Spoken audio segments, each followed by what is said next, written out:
Did you vacillate between feeling blissful about feeding your baby, but also being filled with doubt that perhaps you weren't producing enough for your baby? And maybe this doubt didn't come from looking at your baby, but rather from trying to pump and seeing that no milk was coming into the bottles. And then you thought, well, if I can't get milk into these bottles, then maybe my baby isn't getting milk. My guest today had this experience, particularly with her first, and then she did something about it, which you will hear about on Thursday. So I cannot wait for you to hear both her personal stories and then the innovation that she came up with as a result, which you'll have to wait for. So enjoy this beautiful story with my guest, Eva. When I began breastfeeding, I was blindsided by how difficult it was. Having known only a handful of people who had ever done it and only seeing it up close a couple of times, I had a huge learning curve. Since then, I've become a doula, a childbirth educator, and an internationally board-certified lactation consultant, or an IBCLC.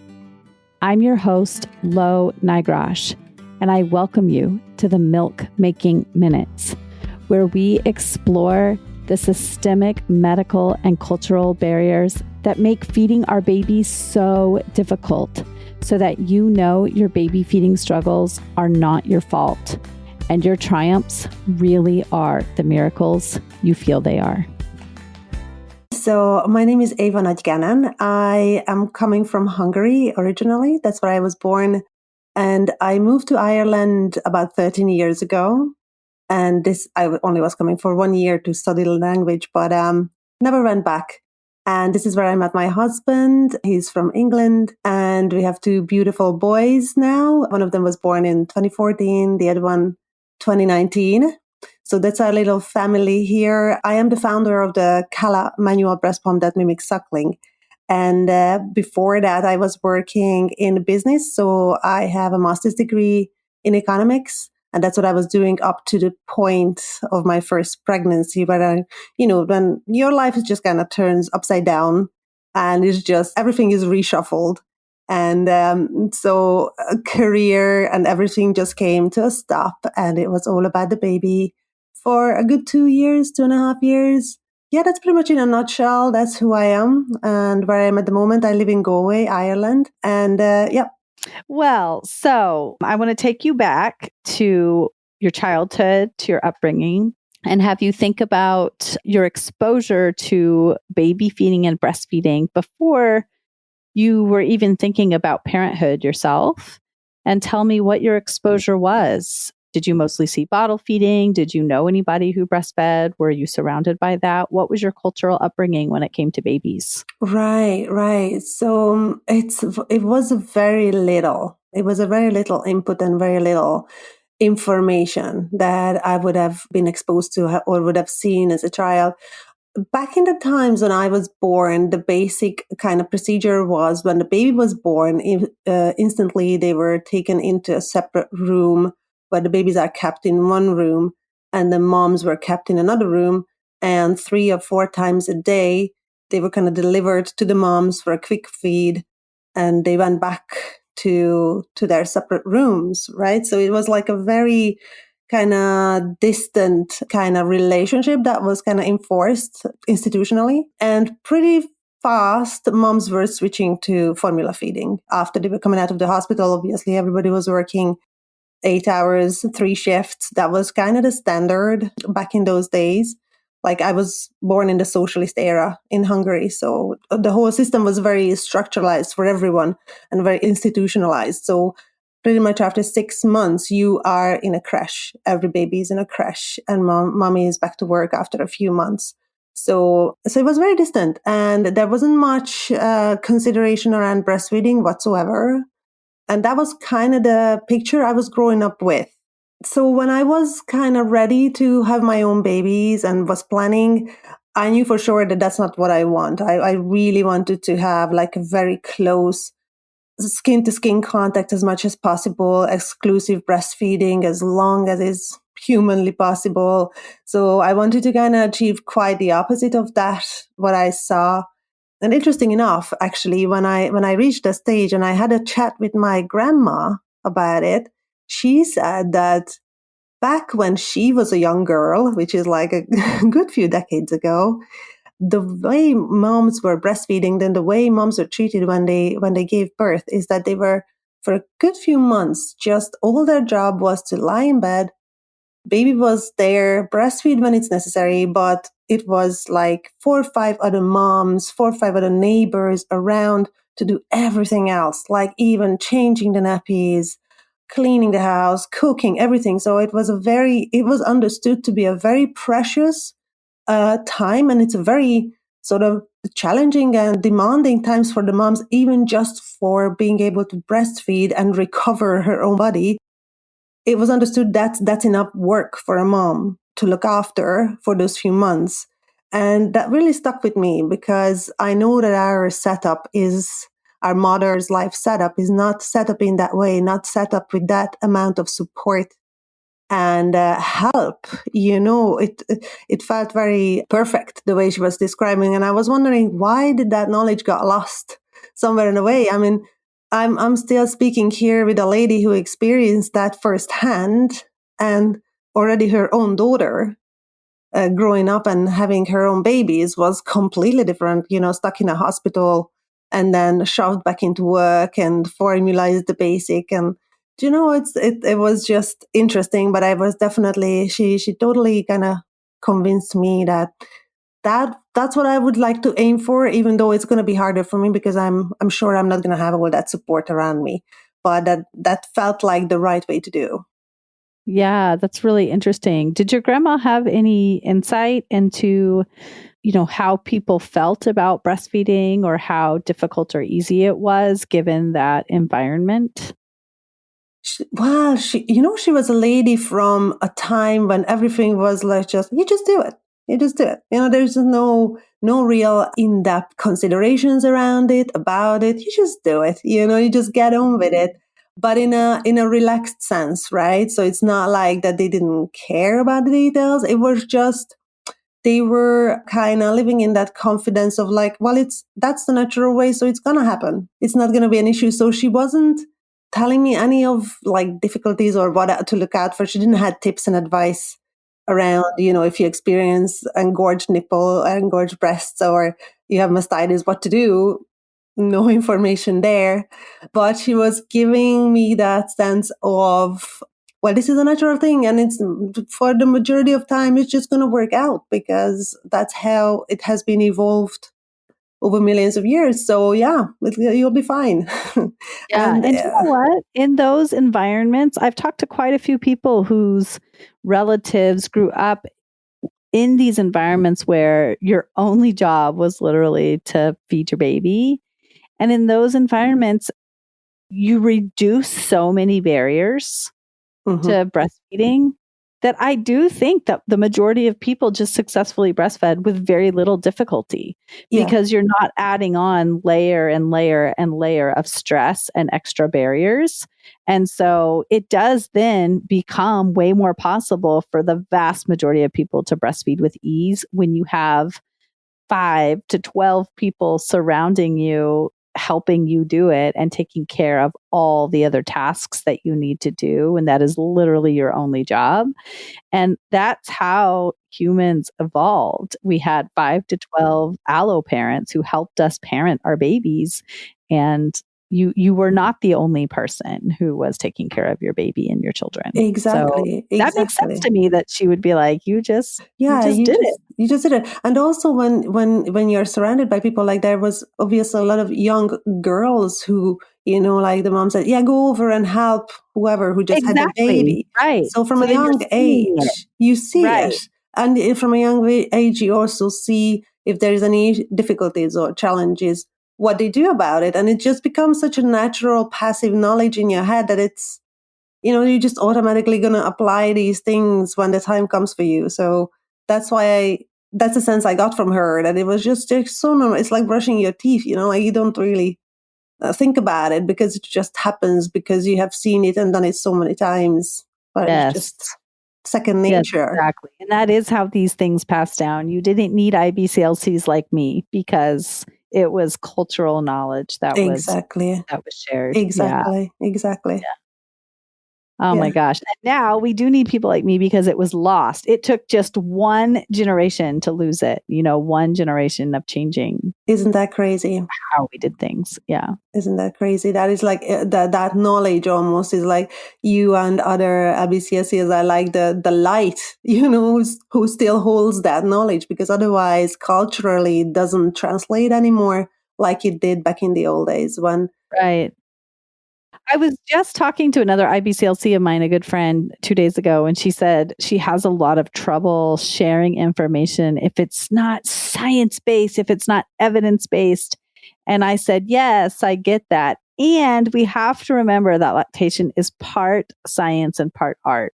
So much of the cultural knowledge that was shared from mom to mom, from parent to parent before there were IBCLCs it wasn't evidence-based. It wasn't research-based. It wasn't peer-reviewed. It was just, this is what has worked for me and my family and your aunt and your cousin. And so I'm sharing this with you. And so it's fine for us to say to our clients, this is evidence-based. And this is what I have seen work for lots of clients, even though there's not a lot of science to back it up. And this is what I've heard other people say works, even though I might not have seen it work with my clients. So feel free to try these things and tell me how it works for you, because there's so little research that goes into breastfeeding and human milk feeding that sometimes we do need to pass along things that culturally people say work, even though it's not peer-reviewed scientific information, because there's so little of that out there, and because breastfeeding has been something that was passed down culturally to begin with.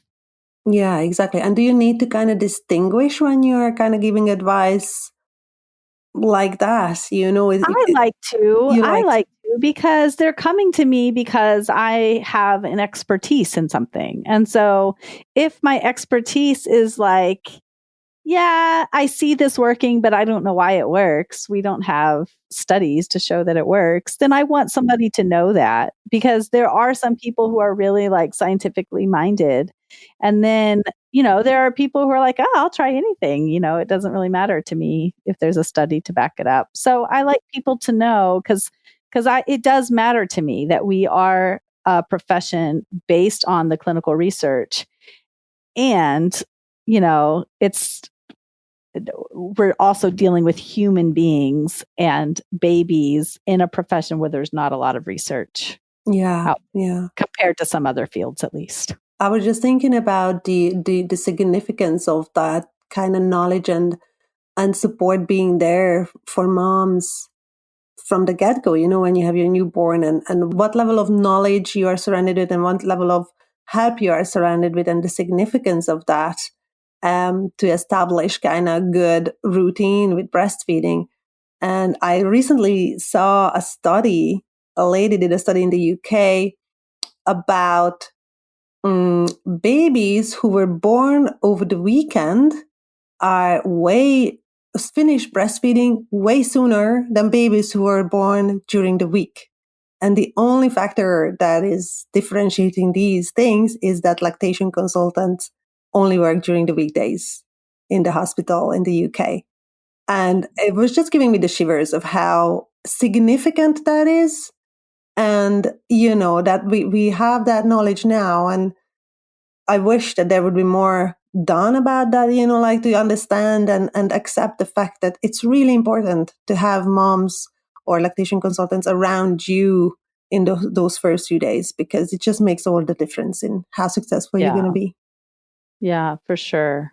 Okay. So when you spoke with your grandmother, was it before or after you were preparing for your own children? That was already during my pregnancy, because she saw me like I kind of like to gather information. I must be one of those, science minds as well that appreciate a lot of written material and proof and all of that to prepare myself for something. So yeah, she saw me kind of head down in the books about breastfeeding and how to do that.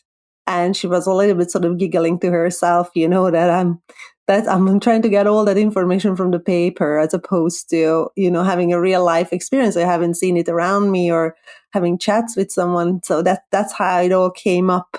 And yeah, like for her, it was like she wasn't even thinking about it at that time. Only just because she saw me reading a book, that's what kind of triggered the conversation. Because for her, it was such a natural thing, that it wouldn't even come to her mind that, oh yeah, we were breastfeeding when I was young. That was the thing. So yeah. Did she have any thoughts about the change and how the postpartum period is happened for her daughter? No, I didn't think so. Or at least she never mentioned that at that time. She didn't mention that. Okay. My mom, I know that my mom, she only in retrospect, obviously, because when you are in a situation, you are sort of you're the creation of the culture a little bit. So you not just don't question how things are done, but you don't even think that there's anything wrong with it. So for her, the routine, whatever was established in the hospital, seemed like the right thing to do because at that time, that was the knowledge. And everybody had to do the same thing. So it was only decades later when she was like, oh, I wish. And it's so great to see that moms are breastfeeding now and have all that contact with their little ones. And yeah, so she would have preferred, of course, in retrospect, to do it that way. So yeah. Okay. So then you're pregnant and you're preparing, head down in the books. Head down in the books, preparing, to become the perfect mom.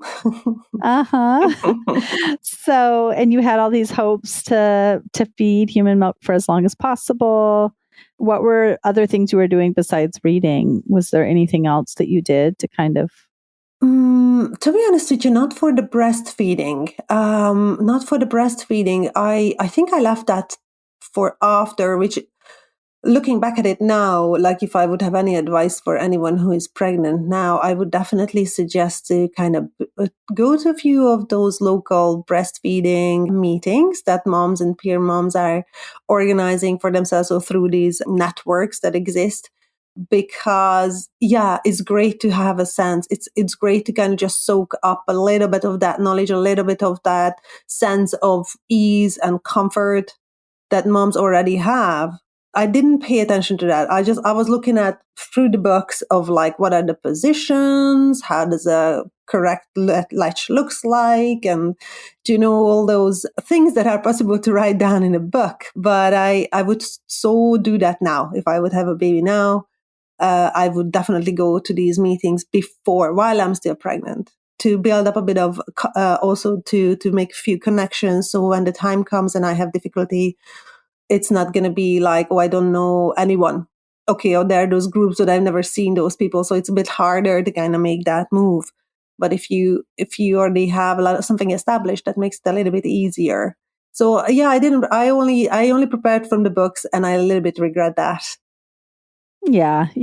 But it's like, you don't know what you don't know. Yeah, you don't know what you don't know. And it sorted itself out because obviously the first time I was running into some issues, they were there. So it was easy enough to kind of make the move there and make up connections. So like at that time in 2014, when I had my first baby, there wasn't all the big social platforms active, but I think it was mainly Facebook.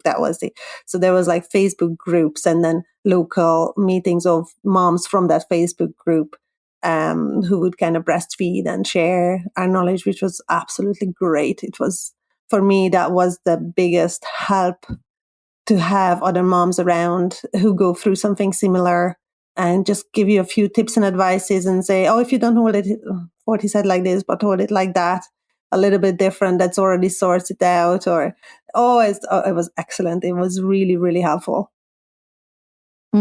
I can't wait to hear more about that. But I want to back you up a little bit and have you talk about your experience. Did you give birth in a hospital?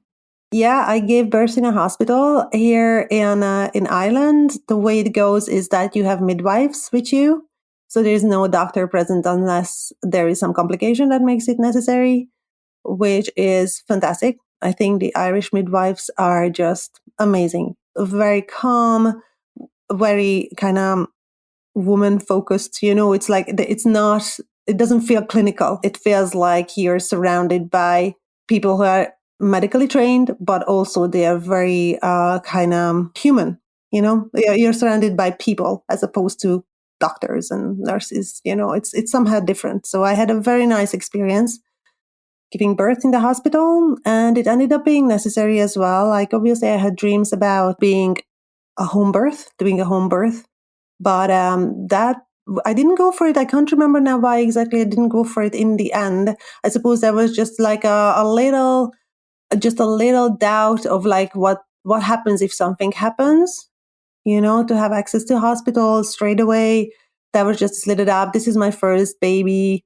I just didn't want it to take that risk. I think I heard you say in one of your previous episodes, it's like when it comes to the baby, between the safe option or trying out something special, you would always go for the safe option because it's your baby. So yeah, so hospital birth, but it was great, natural birth, and they left us there, the baby on the breast, so the baby could kind of crawl up and take his first little sip of something, or at least putting my nipple into his little mouth. So it was great. And they let us stay there as a family for like an hour and a half or so before my husband had to leave. So it was a really nice, very nice experience. Yeah. And then you stay with your baby in a hospital room, obviously sharing with other moms as well. But you're constantly together with the baby. But just to give an idea of how unexperienced of a mom I was, that the nurse was coming in, I think, in a few hours after the baby was born.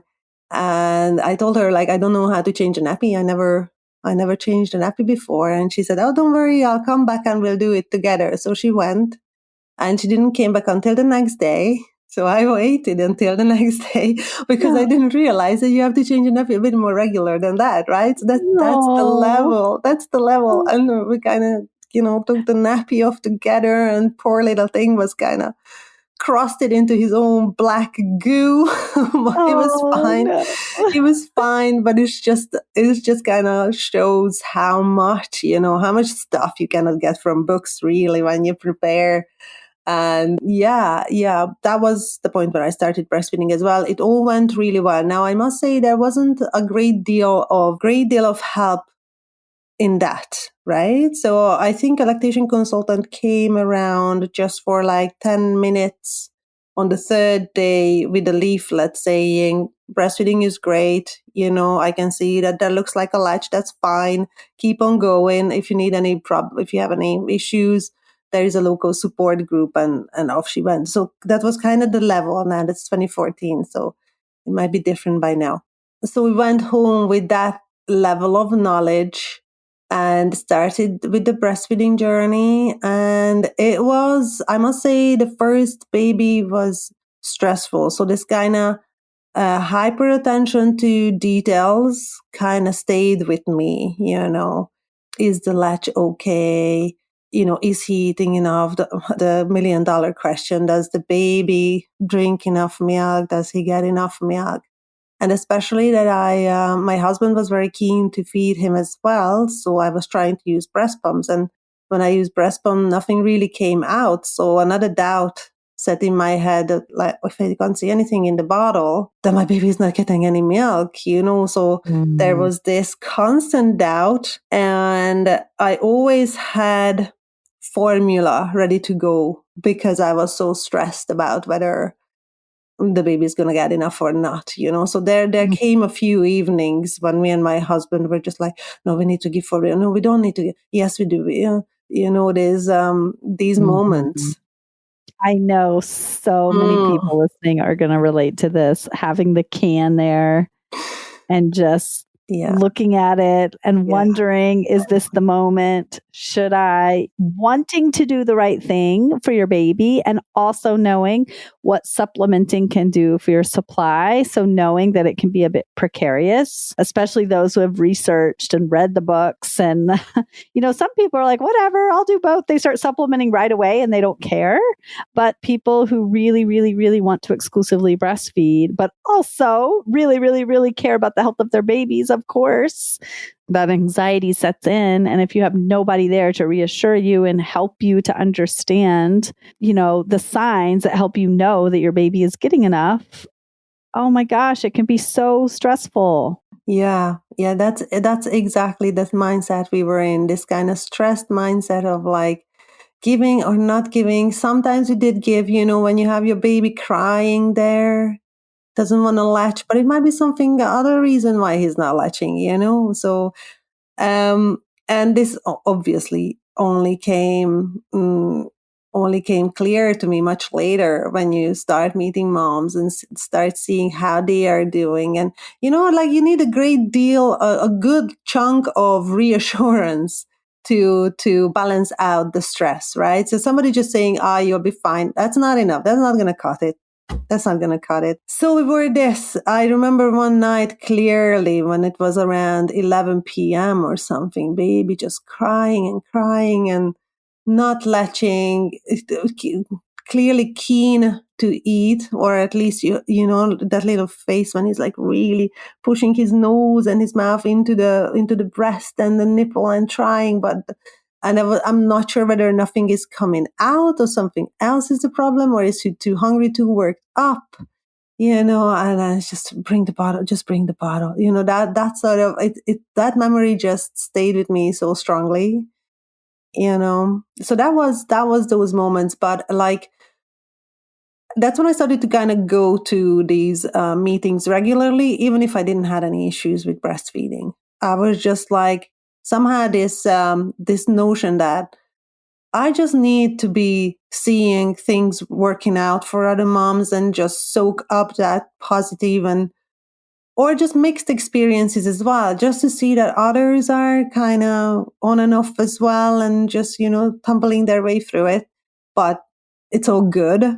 It's part of the whole deal. And just to see that and be relaxed about it, that was really important. So I kind of went on it like a weekly meeting to fill myself up emotionally, really.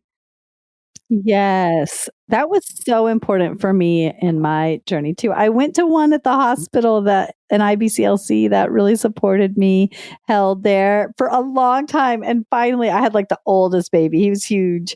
And she said, she was so kind. She said, there are some Breastfeeding USA meetings, and there's lots of older babies at those, because all the babies at the hospital were like a few weeks old, maybe a month old, and I was going with like my 6-month-old. I was like, oh, okay. So then I found like the local, Breastfeeding USA support group, but I needed that support. Yeah, Just like you said, even if I didn't have a question, I just needed to go sit in a room with other people who understood these deep feelings I was having just about this process of trying to feed my baby. Yeah, exactly. I needed my weekly dose as well, a weekly dose.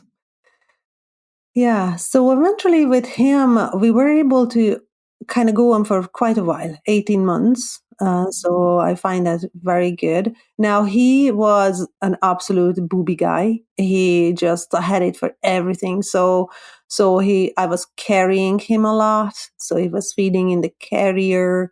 We were sharing beds, so he was feeding through the nights. So a lot of good, blissful moments of just being together. We were very fortunate that we could afford that I stay at home with him. So for the first 18 months, I was home with him, and so it ended up being a lovely journey. My husband it was interesting actually that, he really wanted to be part of it. So he felt like a little bit left out because we had such a lot of breastfeeding, a lot of contact with the babies. And it's like, I want some of that. So that's why I was trying to pump. right? That's why I was trying to use the pumps, but that didn't really work out. So he never really got the experience of like feeding him and just, being the one who can do that part as well. But otherwise, he was very supportive, and that was so important. That was so important that he's really on board with this. And did he find other ways to meet that need of wanting to connect with the baby? Often we associate feeding as like the highest form of connection, but dads of or partners of the primary feeding parent, they do have to seek out other ways of finding that deep connection, because there are other ways. So I'm wondering if he was able to find his footing there. Well, he was trying a lot. And I think what he really kind of perfected with him is to putting him to sleep, rocking him to sleep, and singing to him. So he has like a very deep voice. So Tommy, that's the name of my first boy, he loved just kind of lying down on his chest. He was walking around with him rhythmically, like kind of dancing or stomping to the music that he was singing. And he just loved that. He loved that. Like sometimes, like he's nearly 10 now, but he still remembers those songs that he was singing to him at that time. So it's very interesting. So I think that's where he found that sort of connection. Obviously, he was able to do all of the maintenance things, changing nappies, the care tasks, right? Yeah, it's feeding and changing nappy, dressing, and all of that. So that's great. But that was something that it's more kind of deeply rooted. That sort of kind of being cuddled up, singing to him and rocking him to sleep. I have a really busy week coming up, and I thought, what better way to reduce my stress than to go onto feastandfettle.com and order meals for that week, so I can just take one thing off of my plate by putting delicious meals onto my plate. See what I did there? So I went on to their website. It's really easy to use. I looked at all of the menu options for the week, and some of the things I'm excited about are some grilled steak tips with a delicious Thai peanut sauce and some green beans with a soy sesame sauce that's on the side. But there's so many other things. And that is one of the ways that I am choosing to provide self-care for myself so that I can reduce my stress load. If you would like to do the same and spend more time with your family and less time worrying about what's for dinner, go to feastandfettle.com to get home cooked meals delivered right to your front door. And you can get $30 off your first week's delivery by using my code MILK, MILK. And just let somebody else cook for you. You won't regret it. If you're listening to this podcast, then you are more than aware of all the barriers that can make feeding our babies so difficult. You are also more than aware that support can make all the difference. So if you are struggling to feed your baby in the way that you had hoped, or if it is more stressful or anxiety inducing than you had anticipated, then what are you waiting for? I am here for you. Go to my website, www.quabbinbirthservices.com. I can't wait to connect with you. I can help you take the next right step in your baby feeding journey so that you feel less anxiety and get more joy out of those moments when you are feeding your baby. I can't wait to hear from you. Talk to you soon. Okay, so anything else with your oldest, with Tommy, with your first?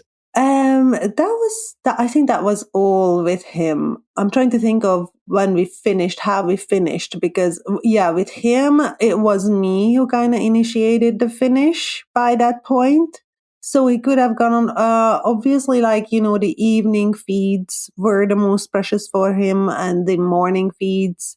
So the daytimes kind of naturally kind of stopped. That was fine. He liked his food. So that was no issues there. But like the evening cuddles and the morning cuddles were the hardest to go. But then that's where daddy was kind of stepping in really nicely again, because like putting him to sleep without just by singing to him or something. That really worked. That kind of was able to kind of replace that sense of just feeling, close to one of his parents. And then the morning, just game times take over. When you wake up and do something interesting, that can kind of, for the few moments, distract him enough that by the time he's back on the idea of, oh yeah, where was the breastfeeding gone again? Then by the time it's breakfast time, and then so it was kind of naturally, well, with a bit of help from us, but we stopped it there at 18 months.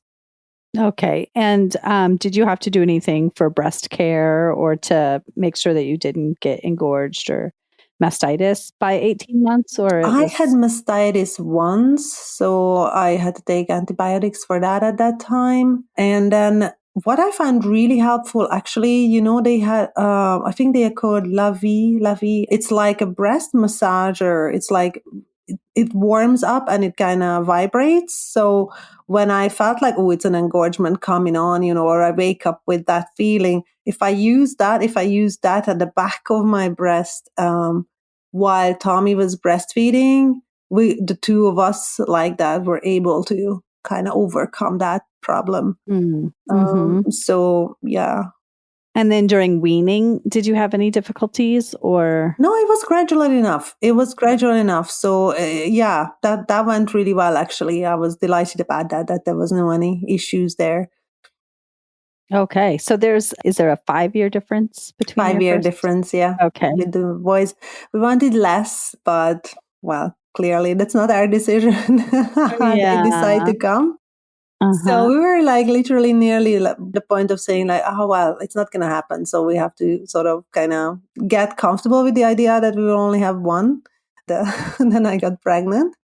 Mm-hmm. So we were delighted because then, we were able to have the second one. And it was at a time when I already was working on my project a year. So I was 1 year in my project at the university here in Galway. When I got pregnant with the second one. So while I was doing this 2-year research and development project, I took a half-year maternity leave as well with the second one. Okay. Okay. And did you prepare any differently for the second, or did you feel like your first time breastfeeding kind of was the preparation for the second? I think the first time breastfeeding was the preparation for it, really. So by the time we were at like, the 1 year mark or something with Tommy, I felt like, oh yeah, I got this under the belt. I've seen most of the things that I can come across with. I grew out of the idea that just because I don't see any milk in the bottle, Tommy doesn't get enough. Like clearly he was developing so well that, so I was able to overcome that as well. So yeah, that's, I think I went into the second pregnancy and the second breastfeeding journey with a great deal of confidence about it. And as you know, my research project was related to that as well. So I picked up additional knowledge through the project itself. So I was very enthusiastic actually to get back to breastfeeding when the time came. Yeah. And how'd it go? It went really well, very easy. He was just a very easy baby with a very super laid back. So he never kind of complained about anything really. If there's not enough milk, yeah, it's okay. If it's too much, yeah, that's okay. So it was like a very easy baby. Like he was 10 days late. So he has a sense of just being super chill about things anyway, So, and because he was 10 days late, he was kind of a little bit more developed, right? So like 10 days matter, I think, those additional 10 days. So he was coming out a little bit more mature baby than you would get normally. Yeah. So I don't remember having any issues with him. The main issue with him was that he was finished way sooner than I thought he would, right? We stopped eventually at 11 months, so not even a full year. And I think he was telling me already from 9 months onwards that he's done with this. He was biting all the time. And I was just keep pressing on thinking that, right, we'll just get through this and then you'll be fine. It's just a little difficulty that we're going to get through. But he actually wasn't interested in breastfeeding anymore at that stage. He enjoyed his solids, he enjoyed his drinks, so like drinking water, and he just wanted to chew. So he was only using my nipple as a chewing tool. And once we were kind of giving him chewy toys instead, he was way happier and he wasn't looking for the breast at all, which was something that I would like. I never seen an example for that, right? I always felt like that it's usually the babies who want to keep carry on, and especially that young, like a 9 months old, for me felt like, yeah, there must be an issue as opposed to him really wanting to stop or not being interested. But literally, he didn't show any interest, like even to the point of like me serving myself up on a silver plate to him, like, come on, it's, we can do this. And he's like, no, not even turning his head there, not zero interest. He moved on.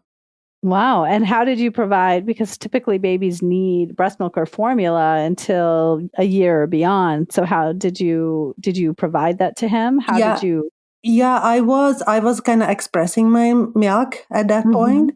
I was kind of trying hand expressions and other types. I was a little bit more knowledge about breast pumps as well. Yeah, actually, I wanted to say that like back when I was first feeding my baby, my first one, there wasn't so many different inserts around, right, for breast pumps. So the flange, or like the significance of different flange sizes, there was some knowledge, but not that much. So with the second one, I was able to kind of utilize a bit more knowledge about that.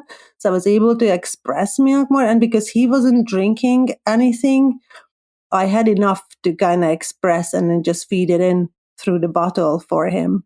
He was okay to drink it that way, but he wasn't interested in breastfeeding. Wow. And I wonder if it was like a flow preference, if he could have been with the speed that it came out. Could have been, but it only come around, maybe it was, I don't know. He's a big baby, that's true. Like he was born 10 pounds, so he was sort of always a hungry baby. But like, see, he didn't have any issues with that up to that 9 months, right? He was happy enough to feed from the breast, and he didn't get bottle up until that point either. So, but maybe when we started to drink water and stuff, that's when he kind of realized that, oh, liquid can come faster. Yeah, I don't know. That's fascinating. Yeah. Yeah, and I think it's important to tell these stories too, because babies are individuals, and these numbers that we give are about, how long your baby should breastfeed and duration of feeding and how long each session should be, and that they should, be on breast milk for 1 year and all these things.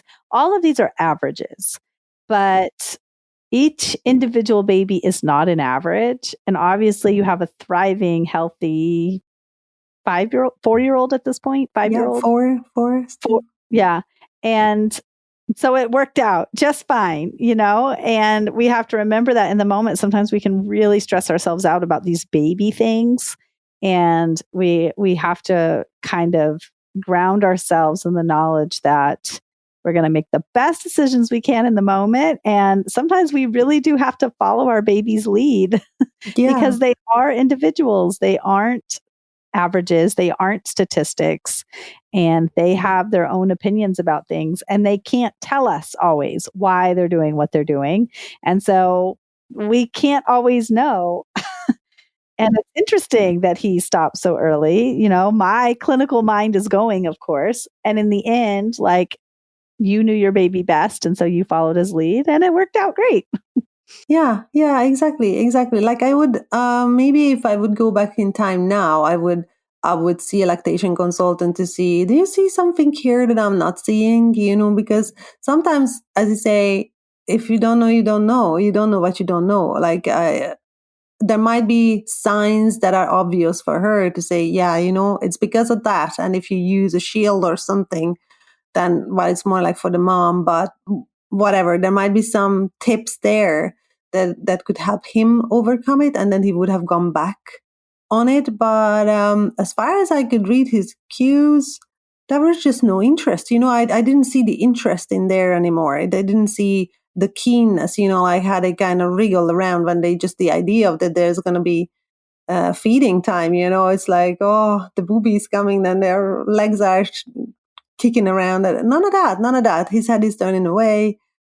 But he was very much like he was maturing very fast anyway, in like very interested on the outside world very soon, right? So it felt like that his interest is elsewhere now, not on the being cuddled up for feeding. No, when I need food, I just want to kind of be done with it and start with my exploring the world. Yeah. Yeah. Wow. And did you have to kind of grieve over this ending of breastfeeding? I did, yeah, I did. I did clearly because I was keep pressing it on for another 2 months after he was clear that he wasn't so much into it anymore. It's because I didn't want it to finish. So for me, like these breastfeeding moments were always so precious, and I really enjoyed this amazing connection that you get with your baby with this. So yeah, I had a period of like kind of grieving, and I remember when I was pumping to kind of reduce gradually my milk supply. It's like it always felt like moments of goodbye. The baby's not there anymore, milk is still here, but I know it's going to come to an end now. So yeah, it was a little bit emotional in that way. Yeah. Yeah. I wanted to ask if you have access to private practice IBCLCs in Ireland. How common is that? Yes, they are. There are IBCLCs, there are lactation consultants, and they are great. I remember seeing one with my first baby. I didn't see anyone with the second one, but again, I had chats with lactation consultants because of my work. So yeah, they are absolutely available. Now, I'm not sure how it's in the US, but here, if you have private health insurance, then some of them cover the cost of seeing a lactation consultant.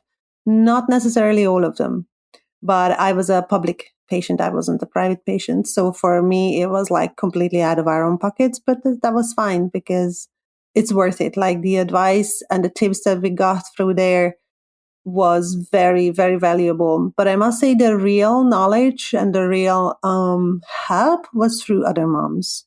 Like going into these groups and just picking up all that tiny knowledge, millions of tiny tricks and advice that comes through there. I love that. Yeah. Yeah, that's amazing. That's where I got my start too. Mm-hmm. And I'm still a part of Breastfeeding USA as a peer counselor. Okay. And I work for them I volunteer for them on a national level because it was so meaningful to me, all the support that they provided me. So yeah, those groups do an amazing. The COVID kind of messed a lot of those groups up because the peer support had to go all online for a long time, and then I think people become so accustomed to not seeking out in-person support that it's become harder to kind of galvanize people to get out of their houses for in-person support groups.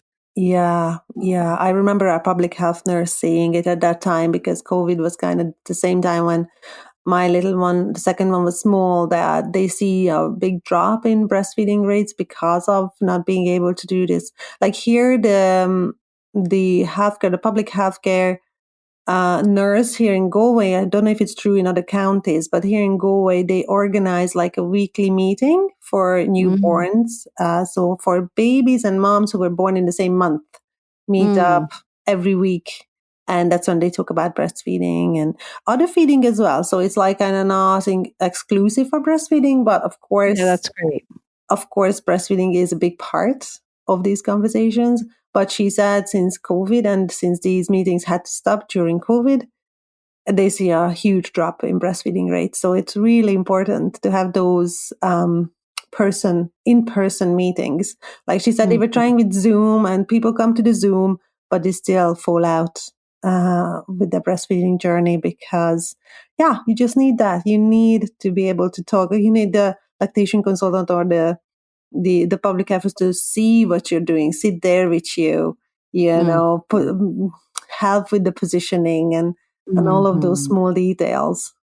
you've mentioned your research and development project a couple of times in talking about your work, and I'm going to have you back on to talk all about that. So I'm not going to ask specifically about it now. So as we wrap up about your personal story, is there anything else that you want to share?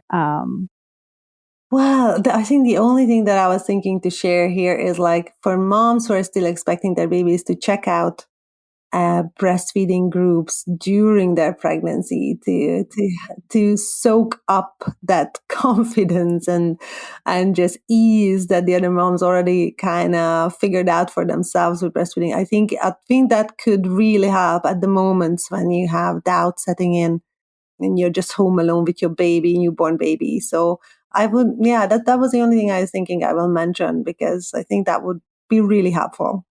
Yes. Is there a specific group that you went to, specific network?